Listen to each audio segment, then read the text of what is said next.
জাপানের তৈরি এই আশ্চর্য রাস্তা মাত্র 1 মিনিটেই গিলে ফেলতে পারে প্রায় 4000 লিটার পানি। মানে একটা বড় পানি ট্রাকের সব পানি একসাথে ঢেলে দিলেও মুহূর্তের মধ্যেই তা চোখের সামনে উধাও হয়ে যাবে। শুনতে অবিশ্বাস্য লাগলেও এটাই মডার্ন জাপানিজ ইঞ্জিনিয়ারিং। এই বিশেষ রাস্তা সাধারণ রাস্তার মতো পানি জমিয়ে রাখে না, বরং স্পঞ্জের মতো সব পানি নিজের ভেতরে টেনে নেয়।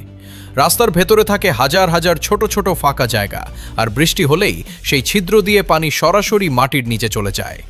এই টেকনোলজির নাম পারমিয়েবল কংক্রিট। বিশেষ ধরনের মিক্স দিয়ে তৈরি হওয়ায় রাস্তার ভেতরে 15% থেকে 35% পর্যন্ত এমটি স্পেস থাকে, আর সেই কারণেই এত দ্রুত পানি ডিসঅ্যাপিয়ার হয়ে যায়। সবচেয়ে ইন্টারেস্টিং বিষয় হলো এই টেকনোলজি শুধু পানি সরায় না, এটা আন্ডারগ্রাউন্ড ওয়াটার লেভেল ঠিক রাখতেও সাহায্য করে এবং আশেপাশের টেম্পারেচার কমায়।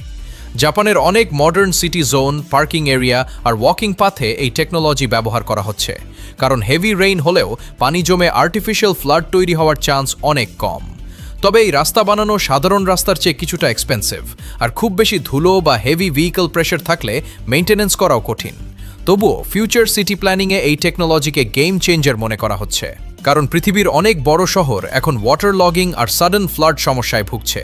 ভাবুন তো, একদিন যদি সব শহরে এমন টেকনোলজি ব্যবহার হয়, তাহলে হেভি রেইন হলেও হয়তো তো আর কোথাও পানি জমে থাকবে না।